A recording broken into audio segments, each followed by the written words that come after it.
Pohon kehidupan itu adalah Pancasila.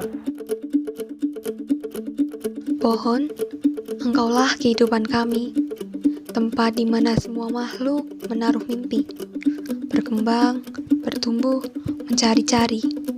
Di mana yang sejati?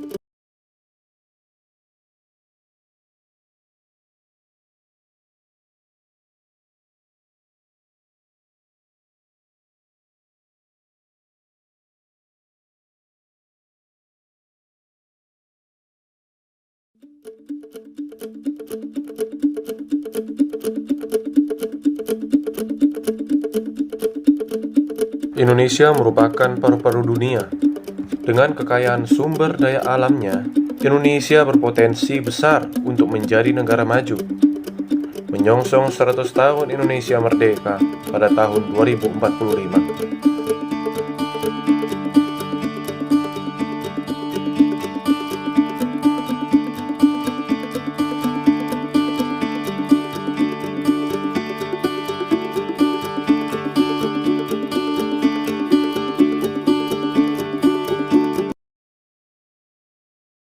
Negara kita, Indonesia, telah kehilangan hutan alam seluas lebih dari 23 juta hektar atau setara dengan 75 kali luas Provinsi Yogyakarta.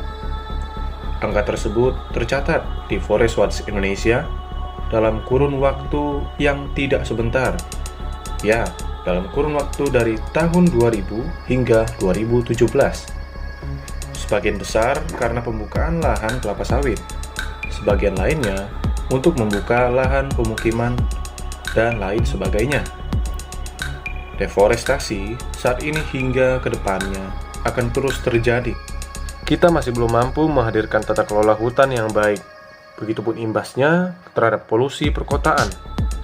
Polusi kendaraan yang kian hari kian meresahkan.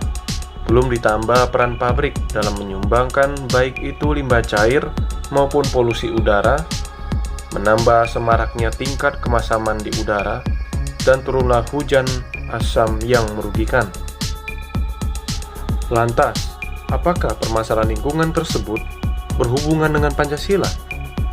Jelas, iya, berhubungan sekali. Pancasila bukan hanya sebatas kalimat sakti yang tiap generasi harus menghafalnya di sekolah. Namun Pancasila lebih dari itu.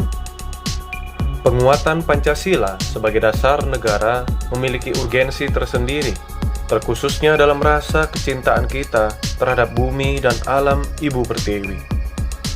Dan kita, sebagai anak muda yang digadang-gadang akan menjadi generasi emas Indonesia pada tahun 2045, yaitu bertepatan dengan 100 tahun Indonesia merdeka, diberi tantangan itu.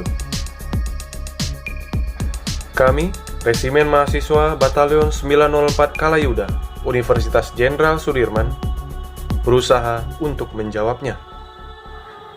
Menjawab tantangan, mampukah generasi kita menguatkan Pancasila sebagai dasar negara, bukan sekedar hafalan, namun juga penerapan? Dan inilah jawaban kami.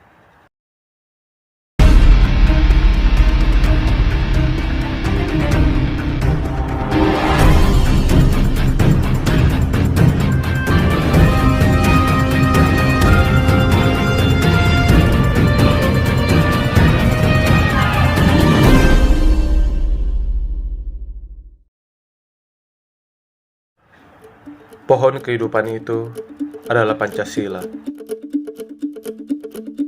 Pohon, engkaulah kehidupan kami, tempat di mana semua makhluk menaruh mimpi, berkembang, bertumbuh, mencari-cari.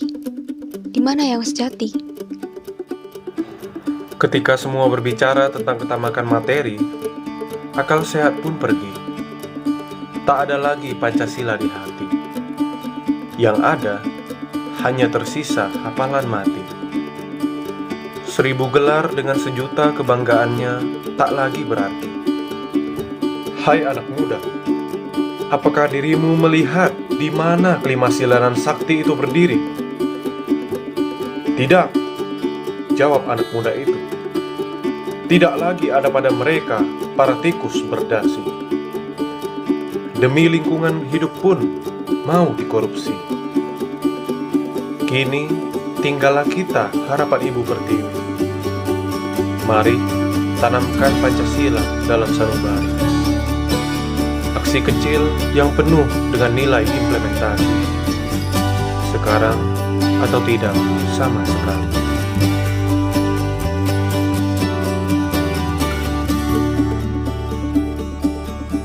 Yang pertama, Undang-Undang Nomor 41 Tahun 1999 tentang Kehutanan. Undang-undang ini merupakan pengganti dari Undang-Undang Nomor 5 Tahun 1967 tentang pokok-pokok kehutanan. Undang-Undang Nomor 41 Tahun 1999 membawa nuansa pengaturan yang memiliki perbedaan mendasar dengan memasukkan peran masyarakat dan hak masyarakat atas akses informasi kehutanan dan keterlibatan dalam pengelolaan hutan secara umum. Dalam undang-undang ini turut juga menjelaskan dua status hutan, yaitu hutan negara dan hutan hak. Sayangnya, undang-undang ini belum secara jelas memberikan pengakuan secara nyata dan terkhususnya implementasinya terhadap masyarakat adat yang berdiam di kawasan hutan. Hutan adat dianggap sebagai bagian dari hutan negara yang berada di wilayah masyarakat adat. Dalam undang-undang ini, meski terdapat pengakuan terhadap masyarakat adat, namun dalam praktiknya, pengelolaan dan pemanfaatan hutan tetap dilakukan di atas hutan negara.